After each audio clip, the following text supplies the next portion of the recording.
வணக்கம். எனக்கும் அண்ணா நகருக்கும் ஏற்கனவே தொடர்பு இருக்குது. இந்த முத்துகிருஷ்ணன் கை தூக்கிட்டு நிறைய இருக்குது. ஒரு தம்பி பேசுனாங்க, அண்ணா நகரில் இதே போல் கூட்டம் இருக்கணும் அப்படின்னாங்க. இல்லை, இதுக்கு முன்னாடியே நிறைய பெரிய கூட்டம்லாம் இருந்தது. இன்னும் அது அதிகமாக ஆயிருக்கணும், அது ஆகணும். அதுதான் என்னுடைய எதிர்பார்ப்பு. நான் வில்லிவாக்கத்தில் வேட்பாளராக நின்னப்போ நான் எப்பயுமே சொல்கிறது, அண்ணா நகரில் பாருங்கள் எவ்வளோ பேர், 100 பேர் கட்டாக இருக்காங்க, கோப்பம் ஒன்றா போகிறாங்க, எப்படி வேலை செய்கிறாங்க. அந்த மணிகண்டன் சாட்சியாக முன்னாடியே தலையாடிட்டு இருக்காரு. அப்படி தான் அண்ணா நகர் வேலை செஞ்சுது. இப்போவும் கூட அதுக்கான எல்லா வாய்ப்பும் இருக்குது. ஆனால் நான் இப்போ இது வெளியாளர்களை வச்சுட்டு நம்ம இந்த கூட்டத்தை பேசலை, நாம் நமக்குள்ளே பேசிக்கிறோம். எப்படி இந்த தேர்தலை எதிர்கொள்ள போகிறோம், இந்த தேர்தலில் வெற்றியை நோக்கி நகர்றதுக்கு என்ன வேலை செய்யணும், நம்ம அதுக்கு எந்த விதமான செயல் திட்டங்கள் செஞ்சால் சரியாக இருக்கும் அப்படின்றத நம்ம பேசுகிறோம். அப்படி பேசும்பொழுது கோகுல் அவர் சொன்னார், அவருக்கே உரிய அரசியல் அனுபவத்தின் அடிப்படையில் இந்த நகாஸ்லாம் இல்லாமல் உள்ளபடியே இப்படி வேலை செஞ்சால் நமக்கு வாக்கு வரும். ஒரு ஆள் 50 பேர்னா 2000 பேர் 50 கணக்கு போட்டுங்க, 1 லட்சம் வாக்கு வெற்றி எளிது அப்படின்னாரு. அதில் இருக்கிற சிக்கலையும் சொன்னார். இப்போ இருக்கிறதுலே ரொம்ப easy part of the game இந்த தேர்தல் போரோடைய மிக எளிய பகுதினா இப்போ நம்ம பேசிகிட்டு இருக்கிறது தான். ஆனால் வேலைன்றது வேறு விதமானது, அது மிக கடுமையானது. ஒரு வேட்பாளராக நான் அதை பல முறை உணர்ந்திருக்கிறேன். ஒரு வேட்பாளருக்கு மிகப்பெரிய வலி வருத்தமே தேர்தல் நேரத்தப்போ பணம் இல்லாதல்ல. தேர்தல் நேரத்தில் நம்ம வாக்கு கேட்கும்போது வேறு சிரமம் வருது, கை வலிக்குது, கால் வலிக்குதுன்றது இல்லை. தேர்தல் நேரத்தில் தூங்க முடியாமல் வேலை செய்கிறோமே, உடல்நிலை கெட்டு போதே அப்படின்றது இல்லை. தேர்தல் நேரத்தில் பணம் நம்ம கையை விட்டு செலவாயிடுது அப்படின்றது இல்லை. தேர்தல் நேரத்தில் போதுமான அளவுக்கு நம்ம தம்பிங்க நம்ம கூட இல்லையே அப்படின்றது தான் பெரிய வலி. ஒரே ஒரு உதாரணம் தான், நம்ம டிவிக்கே பைத்தியங்க இருக்குது, நம்ம பார்க்குறோம். அதில் ஒரு குழந்தை செத்து போச்சு. அந்த குழந்தையோட அம்மா சொல்லுது, பரவாயில்ல, என் குழந்தையோட உயிர் பறிக்க கொடுத்தா கூட பரவாயில்ல, நான் விஜயை பார்த்துட்டேன், அவர் நெருக்கத்தில் பார்க்கறதுக்காக என் குழந்தையோட உயிரை நான் கொடுக்க வேண்டியதாக இருந்தது அப்படின்னு அந்த பைத்தியம் சொல்லுது. அண்ணன் அதை பற்றி பேசினாருன்னு கூட விமர்சனம் ஆச்சு. நான் அப்படி கூட சொல்ல முடியுமான்ற ஒரு ஆச்சரியம் இருக்குது. ஆனால் எந்த சமுதாய பணியும் செய்யாத, மக்களை நோக்கி எந்த நன்மையுமே செய்யாத, சமூகத்தை நோக்கி எந்த அக்கறையும் கவலையும் காட்டாத ஒரு நபரை பார்க்கறதுக்காக தன் குழந்தை செத்தா கூட பரவாயில்ல அப்படின்னு ஒருத்தரால் பேச முடியும்னா நமக்கெல்லாம் எவ்வளோ பெரிய நோக்கம் இருக்குதுன்னு நீங்கள் யோசனை பண்ணிப்பார். நீங்கள் இந்த நாளை விட்டுடுங்க. டே 1 முதல் நாள் இருக்குல்ல, இந்த கட்சியில் சேர்ந்த முதல் நாள் அன்னைக்கு யாருமே நமக்கு இங்கே மண்டல செயலாளர் பொறுப்பு கிடைக்க போகுது, மாநில ஒருங்கிணைப்பாளர் பொறுப்பு கிடைக்க போகுது, இல்லை மாவட்டத்தில் கிடைக்க போகுது, தொகுதியில் கிடைக்க போகுது, எந்த கற்பனையும் இல்லை.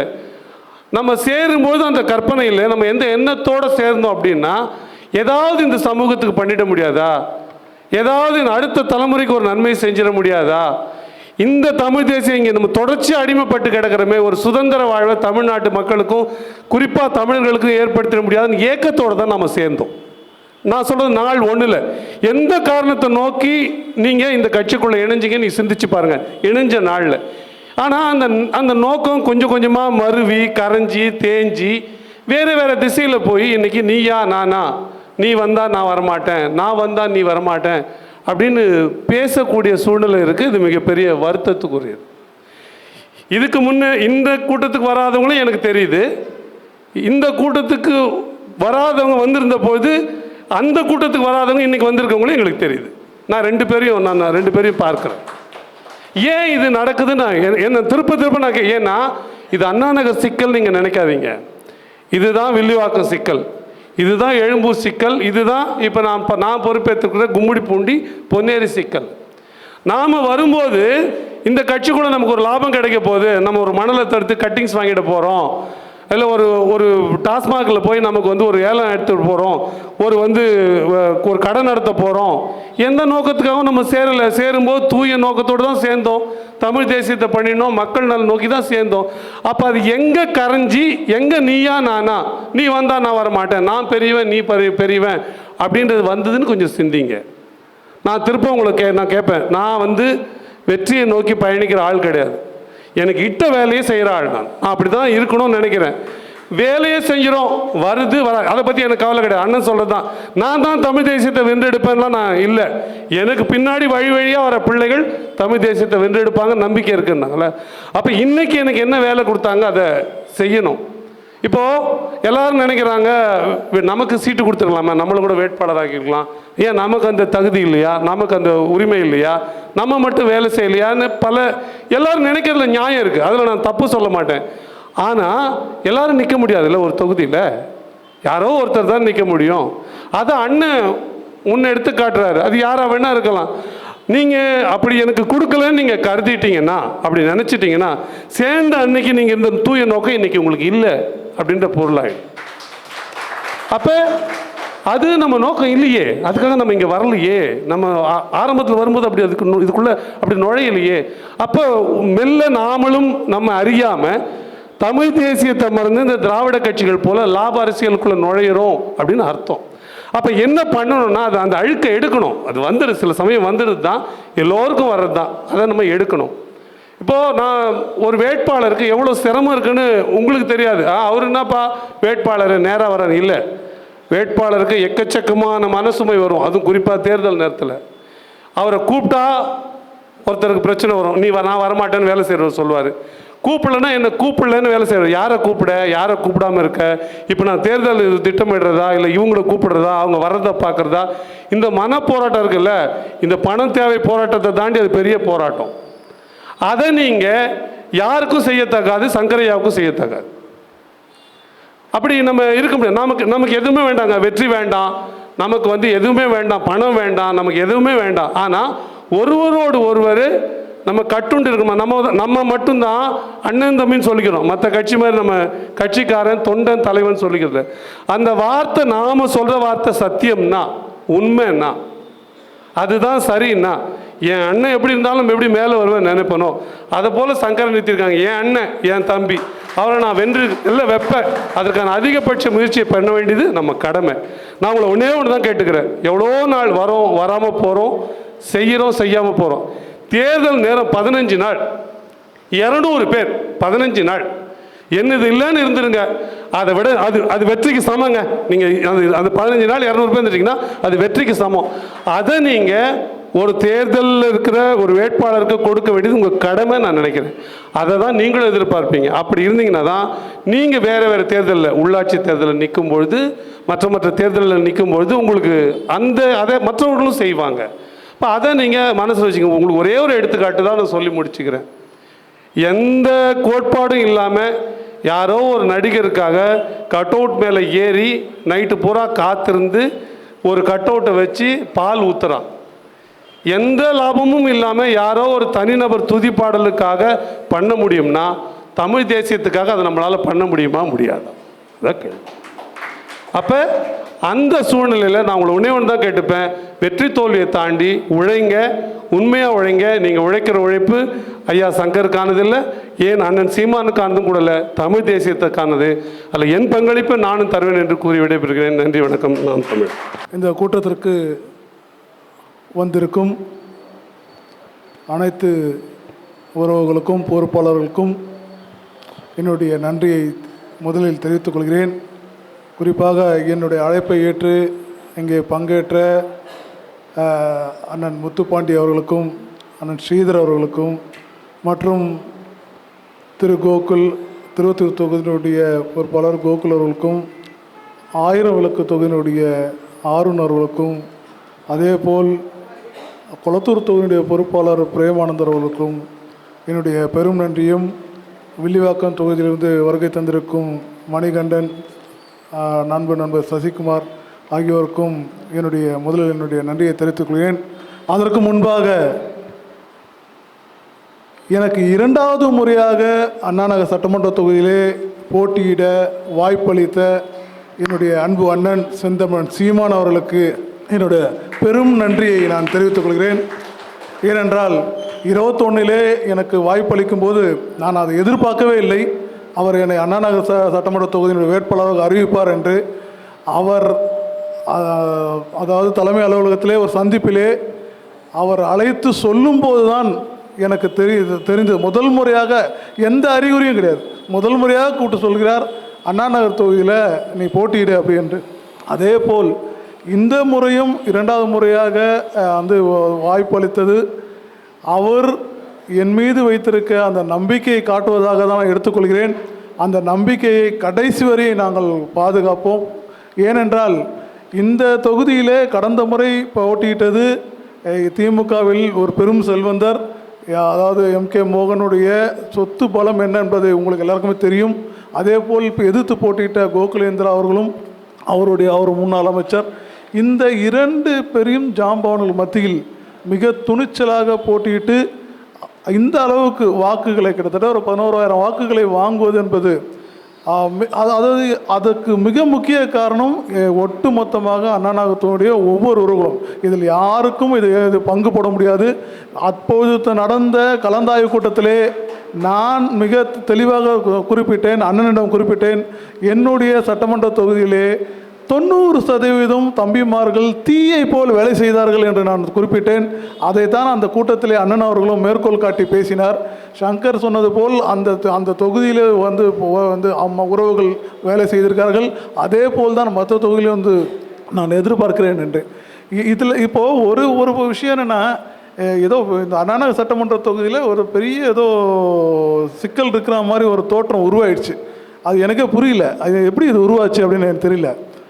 ஒரு சில நபர்கள் சின்ன மன வருத்தத்தில் இருக்காங்க, அதனால் நான் சொல்கிறேன். அது ஒன்றும் பெரிய விஷயமே கிடையாது. ஏனென்றால் என்னுடன் பழகிய எல்லாருக்குமே தெரியும், குறிப்பாக ஸ்ரீதர் அவர்களுக்கு தெரியும், நான் எல்லோரையும் அரவணைத்து வந்து கொண்டு போகக்கூடிய நபர். யாரையும் நான் வந்து வெறுப்பதோ அப்படிலாம் எதுவும் கிடையாது. ஏன்னா இப்படி ஒரு எண்ணம் ஒரு கருத்து உருவாச்சுன்னே எனக்கு புரியல. அந்த ஒரு சில நபர்கள் தொடர்ந்து அவர்களை திருப்பியும் கட்சி பணியிலே ஈடுபடுத்துவதற்கான அனைத்து முயற்சிகளையும் நான் எடுப்பேன். அதில் ஒரு விஷயமே கிடையாது. குறைந்தபட்சம் என்னென்னா ஒரு 5 பேரோ 6 பேரோ தான் நினைக்கிறேன். இப்படி ஒரு மாபெரும் அதாவது இங்கே வந்திருக்கிற நபர்கள் வந்து இந்த அளவு, ஆனால் நம்முடைய ஆதரவு சக்தி என்பது மிகப்பெரிய அளவு. ஏன்னா 3000 பேர் நான் சொன்ன உறுப்பினர்களில் 1000 பேர் வந்து நீங்கள் கழிச்சிட்டா கூட 2000 பேரை நீங்கள் வந்து அப்ரோச் பண்ணுங்கள், தானே சந்திங்கன்னு சொல்லி அன்பன் கோகுல் சொன்னார். 2000 இல்லை, அந்த 1000 பேரை கூட கழிக்க வேண்டாம், 3000 பேருமே மிக முக்கியமான ஒரு. ஏன்னா அந்த 3000 பேரும் உணர்வுபூர்வமாக எந்த எதிர்பார்ப்பும் இல்லாமல் இந்த கட்சியில் வந்து இணைஞ்சவங்க. அந்த 3000 பேருடைய பெரும் ஒத்துழைப்போடவே நம்ம வந்து தேர்தலை சந்திப்போம். நான் மீண்டும் சொல்லிக்கொள்வது, இந்த தேர்தல் ஆலோசனை கூட்டம், வேட்பாளர் அறிமுக கூட்டத்தை நான் வந்து முடிவு செய்து, நாங்கள் தொகுதி நிர்வாகிகள் முடிவு செய்து அறிவிப்பு வெளியிட்ட பிறகு நான் அண்ணனுக்கு அந்த தகவலை அனுப்பிய உடனே அடுத்த 5வது முறை என்னுடைய நான் ஒரு தொலைபேசியில் தொடர்பு கொண்டு பேசும்போது சொன்னார், எப்படி தேர்தலை அணுக வேண்டும், எந்தெந்த விதத்தில் அணுக வேண்டும் என்பதை பட்டியலிட்டு சொல்லிட்டு அவர் கடைசியாக ஒரு வார்த்தை சொன்னார், யாராவது இணக்கமாக இல்லை, ஒத்துழைப்பு இல்லை என்றால் நீ அவர்களை பற்றி கவலைப்படாதே, அவர்களை புறந்தள்ளிவிட்டு நீ தொடர்ந்து வேலை செய் அப்படின்றதான் எனக்கு அவர்கிட்ட கட்டளை. அந்த கட்டளையை தான் நான் பெரும் மதிக்கிறேன். அந்த கட்டளைப்படி தான் நான் செயல்படுவேன். தொடர்ந்து நான் என்னுடைய வந்து முழு ஒத்துழைப்பு மட்டுமல்ல, ஒட்டுமொத்தமாக இந்த அண்ணா நகர் சட்டமன்ற தொகுதிய ஒவ்வொரு நிர்வாகிகளும் அவர்களுக்கு என்னை பற்றி தெரியும், என்னை அவர்களுக்கு தெரியும். ஆகவே அவருடைய முழு ஒத்துழைப்பும் எனக்கு உண்டு. ஆகவே இந்த 26 சட்டமன்ற தேர்தலிலே வெறும் நாங்கள் வந்து திமுக அதிமுக போட்டி என்பதில்லை, திமுக அதிமுக நாம் தமிழரோடு போட்டி போடுகிறது என்ற சூழ்நிலை உருவாக்குவோம். அடுத்த சட்டமன்றத்திலே மே மாதம் வருகிற 2026 மே மாதம் நடைபெறுகிற சட்டமன்ற தேர்தல் முடிவுக்கு பிறகு இதே மண்டபத்திலே அல்லது இதை விட வசதியான ஒரு மண்டபத்திலே எம்எல்ஏவாக ஒரு பெரும் வெற்றி விழாவை நான் நடத்தி காட்டுவேன். அந்த பெரும் வெற்றி விழாவில் எங்கள் அண்ணன் செந்தமிழன் சீமான் தலைமையில் அந்த பெரும் வெற்றி விழாவை நாங்கள் நடத்தி காட்டுவோம் என்ற உறுதி ஏற்றுக்கொண்டு மிக அதாவது புலிப்பாய்ச்சல் என்பதை விட அதை விட அதிகமான பாய்ச்சலோடு இந்த தேர்தல் களத்தை சந்திக்க நாங்கள் தயாராக இருக்கிறோம். ஆகவே எந்த விதமான மாற்று கருத்தும் யாருக்கும் இல்லை. ஒரு 4-5 நபர்களுடைய அந்த மாற்று கருத்தும் விரைவில் சரி செய்யப்படும் என்ற நம்பிக்கை எனக்கு இருக்கிறது. ஆகவே என்னுடைய அழைப்பையும் நிர்வாகிகளுடைய அழைப்பையும் ஏற்று இங்கே பங்கேற்று, அதாவது வேல்யூபிள் இன்ஃபர்மேஷன்ஸ் அண்ட் அட்வைஸ், அதாவது ரொம்ப வந்து இது வந்து ஒரு பல காலம் வந்து அனுபவப்பட்ட அரசியல் பிரமுகர்களும் சொல்லக்கூடிய பல்வேறு ஆலோசனைகளை வழங்கிய அனைத்து உறவுகளுக்கும் என்னுடைய நன்றியை தெரிவித்துக் கொள்கிறேன். நன்றி, வணக்கம். தமிழ்த்தாய் வாழ்க, பிரபாகரன் வாழ்க. தேசிய இன விடுதலை களத்தில் தன்னுயிர் இந்த மாவீரர்களுக்கு வீர வணக்கத்தை செலுத்தி அண்ணாநகர் சட்டமன்ற தொகுதியினுடைய வேட்பாளர் அறிமுகம் கலந்தாய்வு கூட்டத்திற்கு வருகை தந்து தங்களது கருத்துக்களை பதிவு செய்து அமர்ந்திருக்கிற பொறுப்பாளர்கள் அனைவருக்கும் எனது அன்பு வணக்கம். இப்போ எல்லோரும் பேசுனதை நான் கொஞ்சம் தாமதமாக வந்தாலும் பேசுனதை ஓரளவுக்கு என்னால் கேட்க முடிஞ்சுச்சு. எல்லோரும் பேசுனது என்ன சொன்னீங்கன்னா, எல்லாரும் இணைஞ்சு வேலை செய்யணும். கருத்து வேறுபாடு நாம் தமிழரில் மட்டும்தான் இல்லையா, எல்லா கட்சியிலையும் இருக்கும். எந்த கட்சியில் பிரச்சனை இல்லை. இது வரைக்கும் 75 ஆண்டுகளாக போது திராவிட முன்னேற்ற கழகம். உங்களுக்கு ஒரு உதாரணம் சொல்கிறேன். விருகம்பாக்கம் சட்டமன்ற தொகுதிக்கு வியாபாரி சங்கத்தினுடைய தலைவர் இப்போ விக்ரமராஜாவுடைய பையன் விஜய பிரபாகர் ராஜா, அவரை திராவிட முன்னேற்ற கழகத்தினுடைய தலைமை வேட்பாளராக அறிவிச்சா அங்கே உங்களுக்கு தெரியும், கேகே நகரில் தனசேகர்னு சொல்லி ஒருத்தர் இருக்காங்க, உங்களுக்கு தெரியும். அவர் கிட்டத்தட்ட ஒரு 500 பெண்கள் ஆண்கள் என்று அழைத்துட்டு போய் திராவிட முன்னேற்ற கழகத்தினுடைய உறுப்பினர் அட்டையெல்லாம் கிழிச்சு போட்டு அண்ணா அறிவாலயத்துக்கு முன்னாடி பெரும் போராட்டம். எனக்கு சீட்டு கேட்டிருந்தேன், எனக்கு கொடுக்கல, நீங்கள் எப்படி அவருக்கு கொடுக்கலாம்?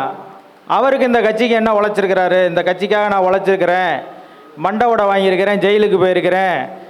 கலைஞர் நான் இல்லாமல் கூட்டம் நடத்த மாட்டார், கேகே நகர் தனசேகர் மாதிரி ஒரு கூட்டம் நடத்துறதுக்கு ஒரு ஆளே கிடையாதுன்னு என்னை பாராட்டியிருக்கிறாரு. எனக்கு பொது வாழ்க்கையில் இவ்வளோ பெரிய நற்பண்பு இருக்குது, நான் இவ்வளோ வேலை செஞ்சுருக்கேன் கட்சிக்காக, எனக்கு சீட்டு கொடுக்கலன்னா எப்படி சீட்டு அப்படின்னு சண்டை போட்டார். ஆனால் தலைமை அமைதி காத்துச்சு, எதுவும் பேசலை. ஆனால் அண்ணா அறிவாலயத்து வாசல்லே போராட்டம், எல்லா ஊடகங்களையும் செய்தியாச்சு. அவங்க கட்சி தலைமை கூப்பிட்டு ஒரே ஒரு வார்த்தை தான் சொல்லிச்சு, அப்பா வேட்பாளர் அவர் தான், போய் வேலை பார்க்குறியா இல்லையான்னு மட்டும் கேட்டுச்சு. அவர் எதுவுமே செய்யலை, திருப்பி போய் வேலை பார்த்து அவரை ஜெயிக்க வச்சார். அதே போல் அனைத்து இந்திய அண்ணா திராவிட முன்னேற்ற கழகத்தில் பிடிக்காத வேட்பாளரை திடீர்னு போட்டுருவாங்க. உடனே அங்கே உள்ளவங்களாம் கொதிச்சு கொந்தளிப்பாங்க, எங்களுக்கு சீட்டு கொடுக்கலன்னு. ஏன்னா திராவிட முன்னேற்ற கழகம் மாதிரி அதிமுகவில் போராட முடியாது. எவனாவது போராடணும்னு நினச்சாலே அவன் காலையில் அவன் பொறுப்பாளர்கள் பட்டியலிருந்து தூக்கிடும் ஜெயலலிதா, அந்த மாதிரியான ஆள். ஆனால் திராவிட முன்னேற்ற கழகத்தில் போராடுவதற்காக ஒரு வாய்ப்பு இருக்கும். ஆனால் நாம் தமிழர் கட்சியில் எப்படின்னா, அண்ணன் ஒரு வேட்பாளர் முடிவு செஞ்சுட்டார் அப்படின்னா அந்த வேட்பாளருக்கு வேலை செய்தே ஆகணும், வேறு வழியே இல்லை. ஏன்னா அது அப்படி தான் ஒவ்வொரு தேர்தல்லையுமே 2016 தேர்தலிருந்து இப்போ நடக்க போகிற 2026 தேர்தல் வரைக்குமே அண்ணன் யாரை வேட்பாளர்னு முடிவு செய்கிறாரோ அவர் தான் வேட்பாளர். அது எந்த மாற்று கருத்தும் இல்லை. ஒருவேளை வேட்பாளர்கள் இப்போ வேணாம் வேறு யாரையாவது மாற்றணும்னு நினச்சா கூட அண்ணன் அந்த சூழ்நிலைக்கு தகுந்த மாதிரி யாரையாவது மாற்றுவாரே தவிர அதையும் கூட யாரும் சொல்லி அவர்கிட்ட இருந்து மாற்ற முடியாது. அப்போ ஒரே வழி தான் இருக்குது, யாரை வேட்பாளராக நிறுத்தினாலும் வேலை செய்யணும். அது மட்டும்தான் நாம் தமிழர் கட்சியை பொறுத்தளவுக்கு வழி. ஏன்னா இப்போ மற்ற கட்சிகள், இப்போ திராவிட முன்னேற்ற கழகமாக இருக்கட்டும், அனைத்து இந்திய அண்ணா திராவிட முன்னேற்ற கழகமாக இருக்கட்டும், எந்த கட்சி வேட்பாளரை நிறுத்தினாலும் உங்களால் எவ்வளவு செலவு செய்ய முடியும், கட்சிக்கு எவ்வளோ நிதி கொடுக்க முடியும்னு கேட்கும் அந்த தலைமை. திமுகவில் போய் நீங்கள் சீட்டு கேட்டீங்கன்னா குறைஞ்சது 10 கோடி இல்லாமல் சட்டமன்ற உறுப்பினராக நிற்பதற்கு வாய்ப்பு வழங்கப்படாது. அதிமுக குறைஞ்சது 5 கோடி இல்லைன்னா வழங்கப்படாது. இன்றைக்கி பாஜகவில் கூட ஒரு 2 கோடி இல்லைன்னா சீட்டு கொடுக்க மாட்டான். ஏன்னா அவங்க கூட்டணி கட்சியில் யாராவது ஒருத்தர் நிற்பாங்க, அவங்க செலவுக்கெல்லாம் பணம் தேவைப்படுறதுனால 2 கோடி இல்லாமல் தேர்தலை சந்திக்க முடியாது. அப்போ அதற்கு தகுந்த வேட்பாளர்கள் இல்லாமல் அந்த கட்சி யாரையும் வேட்பாளராக நிறுத்தாது. பாஜகவில் கூட ஆர்எஸ்எஸ்காரர்களுக்கு வாய்ப்பு இருக்கும், அது கட்சியினுடைய தலைமை காசு செலவழித்து நிறுத்தும். ஆனால் நாம் தமிழரை பொறுத்தளவுக்கு இன்று வரைக்கும் நாம் வெற்றியை பதிவு செய்யவே இல்லை. அண்ணனே இன்னும் சட்டமன்றத்துக்கு போகலை. ஆனால் ஒன்று, 2024 பாராளுமன்ற தேர்தலின் மூலமாக நாம் அங்கீகரிக்கப்பட்ட அரசியல் கட்சியாக தமிழ்நாட்டில் நாம் உருவாகியிருக்கிறோம். எந்த பின்புலமும் இல்லாமல் நம்ம கட்சிக்குள்ளே இருக்கிற எல்லாரும் என்ன சொல்கிறீங்க, நம்ம ஒத்துமையாக இருக்கணும், நம்ம வேலை செய்யணும், நம்ம இது பண்ணணும். நம்ம கட்சியினுடைய பெருமை நம்ம கட்சியை தவிர மற்ற எல்லாருக்கும் தெரியுது. திமுக காரன் இன்னைக்கு அல்லு கலண்டு போயிருக்கிறான். எவன் வெற்றியை தீர்மானிப்பான் அப்படின்னா அது நாம் தமிழர் கட்சியினுடைய வேட்பாளர் தான். தமிழ்நாட்டை எவன் ஆள போகிறான்றதை நிர்ணயிக்க போறது நாம் தமிழர் கட்சி தான். போன முறை நிர்ணயிச்சது நாம் தான். இன்னைக்கு திமுக ஆளுங்கட்சியாக இருக்கிறது என்றால் 69 இடங்களிலே அனைத்து இந்திய அண்ணா திராவிட முன்னேற்ற கழகத்தை வென்று திமுகவை இன்னைக்கு அரியணை ஏற்றிருக்கிறோம்னா அதுக்கு நம்ம தான் காரணம். அதுக்காக நம்ம திமுகவை வெல்ல வைக்கிறதுக்காக நாங்கள் இந்த தேர்தலை சந்திக்கலை. ஆனால் தேர்தலில் நாம் வாக்கு சதவீதத்தை கூட்டிக் கொண்டே வந்து கொண்டிருக்கிறோம். நம் கட்சியினுடைய பெருமை, நம் கட்சியினுடைய அருமை நமக்கு முதல்ல தெரியணும். நமக்கு தெரியல அப்படின்னா நம்மளால் உண்மையிலேயே வேலை செய்ய முடியாது. உண்மையிலேயே வேலை செய்ய முடியாது. எளிமையாக நாம் அண்ணனை சந்திச்சிடறோம். அதனால் உங்களுக்கு சாதாரணமாக தெரியுது. அண்ணன் செந்தமிழன் சீமானை நீங்கள் ஒரு பொதுக்கூட்டத்துக்கு போனீங்கன்னா பக்கத்தில் அருகாமையில் போய் பார்த்துட முடியும். உடனே போய் கை கொடுத்துட முடியும். அவங்க பிள்ளையை கூட்டிகிட்டு போய் உடனே செல்ஃபி எடுத்துட முடியும். கட்சி அலுவலகத்துக்கு வந்திருக்கிறாரு அப்படின்னு தெரிஞ்சால் அலுவலகத்தின் வாசல் நின்னா என்னடான்னு கூப்பிட்டு பேசிட்டாவது போயிடுவார் குறைந்தபட்சம். அதனால் நமக்கு சாதாரணமாக தெரியுது அண்ணன் செந்தமிழன் சீமான் அவர்களை. ஆனால் ஜெயலலிதாவையோ கருணாநிதியவோ தமிழ்நாட்டினுடைய எந்த அரசியல் கட்சி தலைவரையும் அப்பாயின்மெண்ட் இல்லாமல் பார்க்கவே முடியாது. அவங்க பேச மாட்டாங்க, சந்திக்க மாட்டாங்க, அவர்களோட ஒரு புகைப்படம் எடுத்துக்கொள்ள முடியாது. எல்லாமே ஒரு ஒழுங்கு இருக்கும். ஆனால் நாம் தமிழர் கட்சியில் ஒழுங்கு இல்லைன்னு இல்லை. அண்ணா அவ்வளவு எளிமையாக நடந்து கொள்கிறார். என் தம்பி, என் அண்ணன், எங்கள் சித்தப்பா, எங்கள் பெரியப்பா, எங்கள் அக்கா, என் தங்கச்சி என்னை நம்பி இந்த களத்திற்கு, இந்த இன விடுதலை களத்திற்கு வந்து நிற்கிறான், மக்கள் அரசியலுக்கு வந்து நிற்கிறான். அதனால் நான் அவனை பார்க்கணும்னு பார்க்குறார்.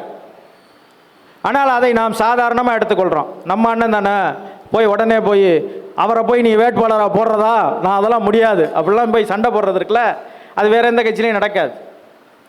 நான் அவரை சொன்னால் நான் வரமாட்டேங்க, வந்து வேலை செய்ய மாட்டேங்க அப்படின்லாம் சொல்லி அண்ணன்கிட்ட வந்து உரிமையாக சண்டையும் போட்டுக்கொள்ள முடியும். ஆனால் முடிவு அண்ணன் எடுப்பது தான். ஆனால் அதற்கு அண்ணன் 1000 சமாதானம் சொல்லலாம், இல்லை சமாதானம் சொல்லாமல் கூட போகலாம். டே போடா அவனை நீக்கி விட்டுட்டு வேலை செய்யடான்னு கூட சொல்லலாம்.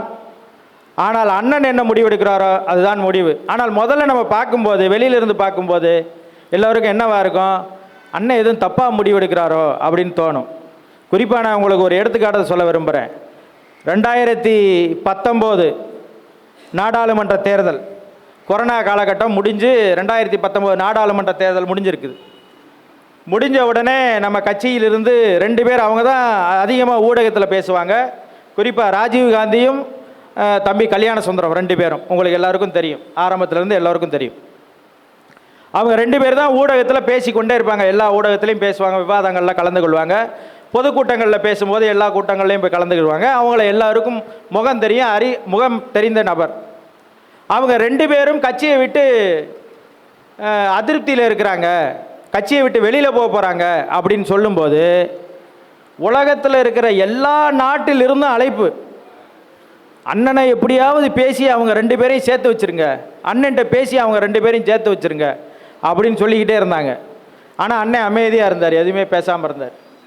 ஆனால் முதல்ல ஊடகத்தை சந்தித்து தம்பி கல்யாண சுந்தரம் தான் ஒவ்வொரு ஊடகமாக உட்காந்து பேசிக்கிட்டே இருக்கிறார்.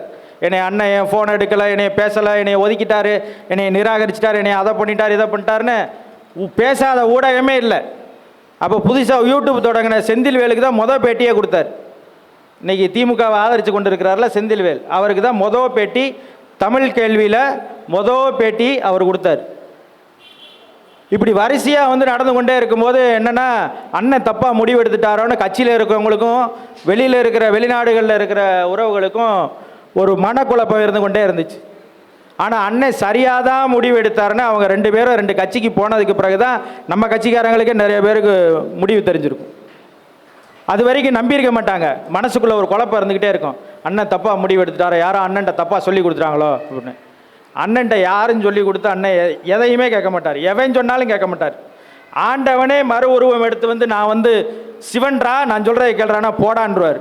அப்படியால அண்ணன் அப்படி ஒரு நபர் இல்லை என்றாலும் இந்த அரசியல் இந்நேரம் செய்யப்பட்டிருக்கும், சமரசமாகிருக்கும்.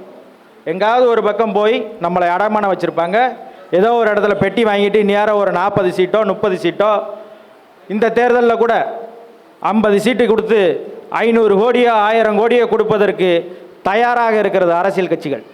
2024 தயாராக இருந்துச்சு, 2026 தயாராக இருக்கிறது. 24 தயாராக இருக்கிறான்னா 26 நம்ம அங்கீகரிக்கப்பட்ட அரசியல் கட்சியாக மாறி இருக்கிறோம். தயாராக இருக்க மாட்டானே, இருக்கிறான்.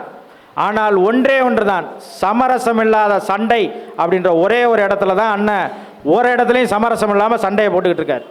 இதெல்லாம் நம்ம உள்வாங்கி புரிந்து கொண்டால் மட்டும்தான் நாம் வெறியோட களத்தில் வேலை செய்ய முடியும். இல்லைன்னா சத்தியமாக வேலை செய்ய முடியாது. இல்லைன்னா நம்ம ஒரு மனக்குழப்பத்தோடையே இருப்போம். இதை செய்யலாமா வேண்டாமா, நம்ம கட்சியில் அந்த பக்கம் இருக்கிறார்ல அவர் சரியாக இருப்பாரா, கட்சியில் இந்த பக்கம் ஒருத்தர் இருக்கிறார் இவர் சரியாக இருப்பாரான்னு நினச்சிக்கிட்டே இருப்போம். சரியான ஆள் ஒரே ஆள் இவர் தான். அவர் என்ன சொல்கிறாரோ அதை மட்டும் கேட்டு நடங்க. இவர் பொறுப்பாளர் அப்படின்னா அவர் தான் பொறுப்பாளர், அவர் வேட்பாளர்னா அவர் தான் வேட்பாளர். உனக்கு பிடிக்குது பிடிக்கல, எனக்கு இவரை பிடிக்காது, உனக்கு பிடிக்கவே இல்லைனாலும் அவர் தான் உனக்கு பொறுப்பாளர், அவருக்கு கீழே தான் வேலை செய்யணும். உனக்கு பிடிக்கவே இல்லை, எனக்கு வேட்பாளரை பிடிக்கல, சீமானண்ணனை பிடிக்கும்ல, சீமானண்ணன் சொல்லிட்டார் அவர் தான் வேட்பாளர், அவருக்காக தான் நீ வேலை செய்யணும். இதுதான் கட்சி, இதுதான் இதுதான் நடைமுறை. இதை புரிந்து கொள்ளலைன்னா இந்த கட்சியில் ரொம்ப நாளைக்கு நம்மளால் பயணிக்க முடியாது. ஒரு சட்டமன்ற தொகுதி, அதுவும் குறிப்பாக நகரத்தில் இருக்கும்போது நமக்கு ரொம்ப எளிமை. அதிகபட்சமான ஒரு 5 கிலோமீட்டருக்குள்ளே இருக்குமாண்ணே, சுற்றளவே 5 கிலோமீட்டர் தான் இருக்கும். இப்போ அண்ணா நகர் தொகுதிலாம், கிராமப்புறங்கள்லாம் ரொம்ப பாவம். அந்த அண்ணன்லாம் சொல்ல கும்மிடி பூண்டிலாம் சுற்றணும்னா குறைஞ்சது ஒரு 200 கிராமத்தை சுற்றணும். ஆனால் இங்கே நகரத்தில் அப்படியான பிரச்சனை இல்லை. ஆனால் நகரத்தில் ஒரு பிரச்சனை இருக்குது. என்னென்னா, நகரத்தில் இருக்கிறவர்களை நம்ம ஓட்டு கேட்டு வரமாட்டாங்க. நம்ம கட்சியில் இருப்பாங்க, உறுப்பினராக இருப்பாங்க, நமக்கு ஓட்டு போடுவாங்க, எல்லாம் செய்வாங்க. ஆனால் அவங்க களத்தில் வேலை செய்ய கூப்பிட்டா வரமாட்டாங்க, வேலை செய்ய வர முடியாது. ஏன்னா அவங்களால முகம் காமிச்சு வேலை செய்கிறது எல்லோருக்கும் தயக்கம் இருக்கும். நம்ம கட்சியில் இருக்கிறவங்களுக்கே நிறைய பேர், நான் நாம் தமிழரில் இருக்கேன், இந்த அண்ணன் கோகுலண்ணை சொன்னது போல், யார் சொன்ன, கோகுலண்ணன் தானே சொன்னாங்க, நான் வெளிப்படையாக நான் நாம் தமிழரில் இருக்கிறேன்னு சொல்கிறதுக்கே நிறைய பேர் அச்சப்படுறோம். ஒருவேளை நம்ம நாம் தமிழர் இருக்கோம்னு சொன்னால், நம்ம இங்கே வாடகை வீட்டில் குடியிருக்கிறோம், வீட்டுக்காரர் வாடகை வீடு கொடுக்க மாட்டாரா, நம்ம ஒரு ஆஃபீஸ் வச்சுருக்கோம் அதை எதுவும் கொடுக்க மாட்டாங்களா அப்படின்ற தவறான இதில் நமக்கு இங்கே ஒரு சின்ன சிக்கல் வந்துடுமோ அப்படின்ற ஒரு நெருடல். ஒருவேளை அங்கே லோக்கலில் பார்க்கும்போது நம்மளோட ஒருத்தர் ஓட்டு கேட்டு வர்றாருன்னு வச்சுக்கோங்க, நாளைக்கு ஒரு கவுன்சிலர்கிட்ட போய் ஒன்று கேட்குறாரு, திமுககாரர் அண்ணா திமுககாரர் தான் கவுன்சிலராக இருக்கார், அவர்கிட்ட போய் நம்ம ஏதாவது கேட்டால் செஞ்சு கொடுக்க மாட்டாரோ அப்படின்ற ஒரு அச்சம் நமக்கு எல்லோருக்கும் இருக்கும். அதனால் வேலை செய்கிறதுக்கு தயங்குவாங்க. ஆனால் அந்த தயக்கத்தெல்லாம் நீங்கள் உடச்செறியணும். ஏன்னா அதை உடச்செறியாமல் நம்மளால் வெல்ல முடியாது. நான் இப்போ சொல்கிறேன் பாருங்கள், தலை நிமிர்வோடு இல்லைங்க. நான் அங்கீகரிக்கப்பட்ட அரசியல் கட்சியினுடைய மெம்பர்ரா, நான் அங்கீகரிக்கப்பட்ட அரசியல் கட்சியினுடைய உறுப்பினர்ரா, நான் அந்த கட்சியின் சார்பில் நாங்கள் போட்டிடுறோம்டான்ற அந்த திமிரு முதல்ல நம்ம எல்லோருக்கும் வேணும். எல்லோருக்கும் அந்த திமிரு இருக்கணும்.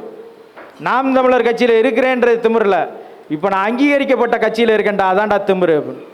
இதில் என்னென்னா, நம்ம எல்லா நேரத்திலும் ஆக்டிவாக இருப்போம், மாவீரர்னால ஆக்டிவாக இருப்போம், தலைவர் பிறந்தனால ஆக்டிவாக இருப்போம், ஒரு பொதுக்கூட்டம் நடந்துச்சா அங்கே போய் ஆக்டிவாக இருப்போம், ஆர்ப்பாட்டம் நடக்குதா அங்கே போய் ஆக்டிவாக இருப்போம். ஆனால் அரசியல் களத்தில் வாக்கு கேட்கும் போது நம்ம ஆக்டிவாக குறைச்சிட்றோம். ஆனால் நம்ம இது எல்லாத்தையும் எதுக்கு செய்கிறோம்?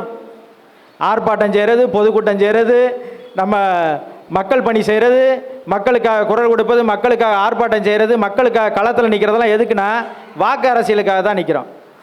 அந்த வாக்கு அரசியலில் தான் இன்னும் வேகமாக வேலை செய்யணும். வேலை செஞ்சதை விட 10 மடங்கு அதிகமாக வேலை செய்யணும். நம்ம எல்லா இலக்குமே எங்கே நிற்குதுன்னா ஓட்டு வாங்குற இடத்துல தான் நிற்கணும். அங்கே தான் தொய்வாகிறோம். நம்ம அங்கே தொய்வாகக்கூடாது. அங்கே தான் நம்ம ஆட்கள் குறைவாக இருக்கிறோம், அங்கே குறைவாக இருக்கக்கூடாது. அதனால தான் அண்ணா சொன்னாங்க, கிளை கட்டமைப்பை வலுப்படுத்துங்கன்னு சொன்னாங்க. இங்கே 285 வாக்ககங்கள் இருக்குன்னு, போன தேர்தலில் 285 இருக்குது, இன்னும் விரிவாக்கம் செய்வோம்னு சொல்கிறாங்க அண்ணா நகரில். இந்த 285 வாக்ககங்களும் உங்களுக்கு பெரும்பாலும் நகரத்துக்குள்ளே இருக்கும்போது ஒரே பள்ளிக்கூடத்திலே 4 வாக்ககம் வந்துடும், 5 வாக்ககம் வந்துடும். அப்போ அந்த 5 வாக்ககத்தை அங்கே ஒரு 10 பேர் நின்னீங்கன்னா அந்த 5 வாக்ககத்தை சரி செஞ்சிட முடியும். ஆனால் நம்ம பார்க்க போகிறோம் பாருங்க, இப்போ நமக்கு ஓட்டு போடணும்னு ஒருத்தன் அங்கே வரும்போது அண்ணா திமுககாரர் இருப்பார், நாம் தமிழர்காரர் இல்லைன்னு சொன்னால் ஓட்டு போட மாட்டான் பயந்துக்கிட்டு. இங்கே வேட்பாளர் எதுவும் போட்டிருக்காங்களா என்னன்னு தெரியலையே, குழப்பத்தில் இருப்போம். இன்னொன்று, நம்மளால் எல்லா இடத்துலையும் கவர் பண்ண முடிஞ்சிருக்காது, நிறைய பேரை போய் சந்திச்சிருக்க முடிஞ்சிருக்காது. அப்போ அந்த இடத்துல வரும்போது நாம் தமிழர் கட்சிக்காரன் ஒரு 10 பேர் நாம் தமிழர் இதை வச்சுட்டு அண்ணன் படத்தை வச்சு உட்காந்துருந்தான் அப்படின்னா, ஓ நாம் தமிழர் இருக்காங்க அங்கே ஓட்டு போடலாம், போகிறப்ப அப்படியே கையை காட்டுவான், இல்லை போட்டு இப்படின்னுவான், ஏதாவது ஒன்று செஞ்சுட்டு போவான். இப்போ நம்மள்ட்ட 3000 உறுப்பினர்கள் தான் இருக்காங்க. ஆனால் போன 2021 சட்டமன்ற தேர்தலே 10,700 ஓட்டு வாங்கியிருக்கிறோம். இப்போ 3000 பேர் தான் நம்மள்ட்ட உறுப்பினர் இருக்காங்க, நான் 10,700 ஓட்டு வாங்கியிருக்கோம். அப்போ மீதி இருக்கிறவங்கலாம் யாருன்னா, நாம் தமிழர் கட்சி மீது விருப்பம் உள்ளவங்க, நாம் தமிழர் அரசியல் வெல்ல வேண்டும் என்பதற்காக வாக்களித்தவங்க. அப்போ இந்த தேர்தலில் இதை விட கூடும். ஏன்னா நம்ம 24 தேர்தலில் மோடியா ராகுலா அப்படின்ற தேர்தல், அந்த தேர்தலில் யார் பிரதமராக போகிறாங்கன்ற தேர்தல், அந்த தேர்தலில் புது சின்னம் 20-25 நாளைக்கு முன்னாடி ஒரு சின்னம், நமக்கு ஏற்கனவே இருந்த விவசாய சின்னம் கிடையாது, புதுசாக கொடுத்த மைக்கு சின்னம். அந்த மைக்கு சின்னத்தை கொண்டு போய் சேர்க்கறது ஒரு வேலை. இந்த வேலையெல்லாம் தாண்டி மக்கள், நமக்கு 2வது பெட்டியில் கூட இருந்துச்சு, முதல் பெட்டியில் பாதிக்கு இருந்துச்சு, 2வது பெட்டியில் நிறைய பேருக்கு இருந்துச்சு. அப்போ அப்படி இருக்கும்போது கூட நம் சின்னத்தை தேடி தேடி மக்கள் வாக்கு செலுத்தியிருக்கிறான்னா, நம்ம இந்த முறை நமக்கு இப்போவே சின்னம் வந்துருச்சு. இப்போவே சீமானண்ணே தன்னோட டிஷர்ட்டில் சின்னத்தை போட்டுட்டு அலைகிறாரு. அப்போ அதை பிராண்ட் பண்ணிக்கிட்டே இருக்கிறாரு. அப்போ நமக்கு சின்னம் மக்களிடம் போய் சேர்ந்துருச்சு. இன்னும் மக்கள் ஓட்டு போட வேண்டியது மட்டும்தான் பாக்கி. அந்த ஓட்டை அறுவடை செய்கிற இடத்துல நம்ம இருக்கிறோம். சீமானண்ணே நம்ம தொகுதியில் வேலை செய்ய முடியாது, நம்ம வாக்ககத்தில் ஓட்டு கேட்க முடியாது. இப்போ அண்ணா நகருக்கே நேரடியாக ஒரு இடத்துல நின்று பேச முடியுமானா 20 நாளில் பேசுகிறதுக்கு வாய்ப்பு இருக்காது. சென்னையில் ஏதாவது ஒரு இடத்துல மொத்தமாக ஒரு இடத்துல நிறுத்தி இவங்கெல்லாம் வேட்பாளர்னு சொல்லி ஒரு இடத்துல ஓட்டு கேட்குறதுக்கு தான் வாய்ப்பு இருக்குமே தவிர, இந்த 20 நாளில் அண்ணா நகருக்குள்ளே பேசுகிறதுக்கு வாய்ப்பு இருக்காது. அதனால தான் அண்ணன் அதுக்கு முன்னாடியே சென்னைக்குள்ளே ஏதாவது ஒரு இடத்துல கூட்டம் நடத்திடுறேன், அங்கே ஏதாவது வாய்ப்பு கிடச்சுன்னா கூட்டம் நடத்திருங்கப்பா, அங்கே வேட்பாளர் அறிமுகம் செஞ்சுறேன்னு செஞ்சுக்கிட்டே இருக்கிறாங்க. மீடியா நம்மளை ஆதரிக்கலைன்னு சொல்லாதீங்க. மீடியாவை எப்படி நம்ம பக்கம் திருப்பணும்னு அண்ணனுக்கு தெரியும். அந்த கவலையை நீங்கள் விட்டுருங்க, அதை பற்றி கவலைப்படாதீங்க. 20 நாளும் நம்ம தான் ட்ரெண்டிங்கில் இருப்போம். என்ன சொல்லி ட்ரெண்ட் பண்ணணும்னு அண்ணனுக்கு தெரியும். அதெல்லாம் நம்ம சொல்லிக் கொடுக்க வேண்டியதில்லை. நம்மளை சுற்றி சுற்றி அடிப்பார் பாருங்கள் அண்ணன். இந்த தடவை தேர்தலில், போன தேர்தலையாவது நம்மளை நிறைய பேர் நிராகரிக்கணும்னு நினச்சிருப்பான். இந்த தேர்தலை நிராகரிக்கவே முடியாது. ஏன்னா விஜய்னு ஒரு தம்பி வந்திருக்காப்புல, அவரை போட்டு அடிக்கிற அடியில் நம்மளை காட்டாமல் எந்த ஊடகமில்ல. ஸ்டாலினை காட்டுறாங்களோ இல்லையோ, எடப்பாடியை காட்டுறாங்களோ இல்லையோ, அண்ணன் வராத செய்தியே இருக்காது. போகிற இடத்துல 2 போட்டு விட்டு போய்கிட்டே இருப்பாப்புல, அண்ணனை காமிச்சிக்கிட்டே இருப்பாங்க. அதனால் நீங்கள் அந்த கவலையை விடுங்க. மீடியா நம்மளை, அண்ணன்ட்ட நான் சொல்லும்போது ஒரு தடவை சொன்னேன், அண்ணே நம்ம ஒரு டிவி தொடங்கினா என்னண்ணே அப்படின்னு. டேய் உட்கார்ற, தொலைக்காட்சி தொடங்குறதா நம்ம வேலை, தொலைக்காட்சியில் செய்தியாக இருக்கிறதாண்டா நம்ம வேலை. தொலைக்காட்சியில் செய்தியாக இருக்கிறதா தொலைக்காட்சி தொடங்குறதா அப்படின்னாரு. இல்லைண்ணே தொலைக்காட்சியில் செய்தியாக தான் இருக்கிறது. நீ தொலைக்காட்சி தொடங்கினா உன் தொலைக்காட்சியில் மட்டும்தான் போடுவேன், மொத்த தொலைக்காட்சியில் நீ செய்தியாக இருந்தேன்னா தான் போடுவான். அதனால் மொத்த தொலைக்காட்சியில் செய்தியாக இருக்கிறதுக்கு வேலை செய்யு அப்படின்னாரு. அதனால தான் நான் சொல்கிறேன், அவருக்கு எல்லாமே தெரியும், எதுவும் தெரியாதுன்னு எதுவுமே கிடையாது. அதனால் நீங்கள் எல்லோரும் ஒற்றுமையாக தான் இருப்பீங்க. அங்கங்கே ஒரு சிலர் அப்படி இப்படி வேலை செஞ்சு, அதெல்லாம் நான் சங்கருக்காக வேலை செய்ய மாட்டேன், அவருக்காக வேலை செய்ய மாட்டேன் அப்படிலாம் நினச்சிங்கன்னா அது என்ன ஆகும்னா, அண்ணன் காதுக்கு போகும்போது அவங்கள விட்டுட்டு வேலை செய்யுப்பான்னு சொல்லிடுவாங்க. அதனால் அது ஒன்றும் பெரிய விஷயம் இல்லை, எல்லா இடத்துலையும் நடக்கிறது தான். 234 தொகுதிகள்லையுமே இப்படி ஏதாவது ஒரு சிக்கல் இருந்து கொண்டே தான் இருக்கும். அதெல்லாம் எளிமையாக கடந்து போய்கிட்டே இருங்க. சரியான உழைப்பை செய்யுங்க, சரியான திட்டமிடலோடு செய்யுங்க. வெற்றி நம்ம கண்ணு முன்னாடி இருக்குது, நம்ம ஓடி தொடர தூரத்தில் தான் இருக்குது. நம்ம முக்கால்வாசி தாண்டிட்டோம், இன்னும் கால்வாசி தான் இருக்கிறது. அந்த கால்வாசியும் இந்த தேர்தலில் அடித்து நொறுக்கணும், அவ்வளோதான் நம்மளுடைய வேலை. அதனால் சங்கரனுக்கு வேலை செய்யலைன்னு யார் சொன்னாலும் சரி, அவங்கள விட்டுட்டு வேலை செய்யுங்க, அவ்வளோதான். நான் அண்ணன் சொல்கிற மாதிரியே நானும் சொல்கிறேன். சங்கரனை வேணான்னு யார் சொன்னாலும் சரி, அவங்கள விட்டுட்டு நீங்கள் வேலை செய்யுங்க, அவங்கள அண்ணன் பார்த்துக்குறாரு. சங்கர் அவர்களை அண்ணா நகர் சட்டமன்ற தொகுதிக்கு அண்ணன் வேட்பாளராக நிறுத்தியிருக்கிறார். அண்ணனுக்கு கடுமையான உழைப்பை கொடுக்கணும். 20 நாள் உங்களுக்கு தூக்கமே வரக்கூடாது, வீட்டில் போய் படுத்தா தூக்கம் வரக்கூடாது, காலைல எழுந்திரிச்சு எப்படா போகணும்னு இருக்கணும். அப்போ இப்போவே நீங்கள் தயாராகணும். இதில் இந்த மாத சம்பளத்துக்கு வேலை செய்கிறவங்க, தினக்கூலிக்கு வேலை செய்கிறவங்கெல்லாம் முன்கூட்டியே கொஞ்சம் கொஞ்சம் சிறுக சிறுக பொருளாதாரத்தை சேர்த்துக்குங்க. 20 நாள் கட்டாயம் லீவ் எடுத்துருங்க. லீவ் எடுக்கலைன்னா வேலை செய்ய முடியாது. திமுககாரன் அண்ணா திமுககாரன்லாம் பார்த்துருக்கீங்களா, தேர்தல் நேரத்தில் மட்டும்தான் பிரிஸ்காக இருப்பான். வெள்ளை வேஷ்டி வெள்ளை சட்டை போட்டு, மடங்காத சட்டை வேஷ்டி, காலையில் ஒன்று போடுவான், சாயங்காலம் ஒன்று போடுவான். அவனுக்கு 20 நாள் அதுதான் தேர்தல், அதுதான் திருவிழா அவனுக்கு. நம்மளும் தேர்தலை திருவிழா போல் கொண்டாடணும்னா, திருவிழாவுக்கு ஊருக்கு போகிறோம்ல, 4 நாள் புது வேஷ்டி புது சட்டை போடுறோம்ல, அங்கே போய் பயங்கர மகிழ்ச்சியாக இருக்கும்ல. ஊருக்கு போகிறோம்னா நம்ம ஒரு 10,000 ரூபா சேர்த்துட்டு வீட்டுக்காரமாக கூட்டிகிட்டு குடும்பத்தோடு போய் திருவிழாவை கொண்டாடிட்டு வரோம்ல. ஊரில் கோயில் திருவிழாவுக்கு போகிறோம், கொடைக்கு போகிறோம்னா ஒரு 10,000 ரூபாய் வேண்டிய கடை வாங்கியாவது செய்கிறோம்ல. அதுபோல் நாம் தமிழர் கட்சி வச்சுருக்கதே தேர்தலுக்கு தான். அந்த தேர்தலுக்கு ஒரு 10,000 ரூபாய் கடை வாங்கி வீட்டில் கொடுத்துட்டு வீட்டுக்காரம்மாவோட சேர்த்து தயவு செய்து வேலை செய்யுங்க, சரிதானா? 10,000 ரூபாய் அடுத்த 5 வருஷத்தில் அடைச்சிக்கலாம், அது ஒன்றும் பெரிய காசு இல்லை. ஆனால் அதை ஒரு காரணமாக சொல்லிக்கிட்டு இருக்காதீங்க. இப்போவே சொல்லிடுங்க, அப்பா நான் தேர்தல் நேரத்தில் கட்சி வேலை தான் செய்வேன், அதனால் எனக்கு ஒரு மாதம் லீவு கொடுத்துருங்கன்னு சொல்லி இப்போயே வேலை பார்க்குற ஆள்கிட்டலாம் சொல்லியிருக்கேன். ஏன்னா போன தேர்தல் போலலாம் இந்த தேர்தலை சந்திக்கக்கூடாது. இந்த தேர்தலில் அனைவரும் களத்தில் நிற்கணும். களத்தில் நின்னால் மட்டும்தான் நாம் வெற்றியை உறுதிப்படுத்த முடியும்.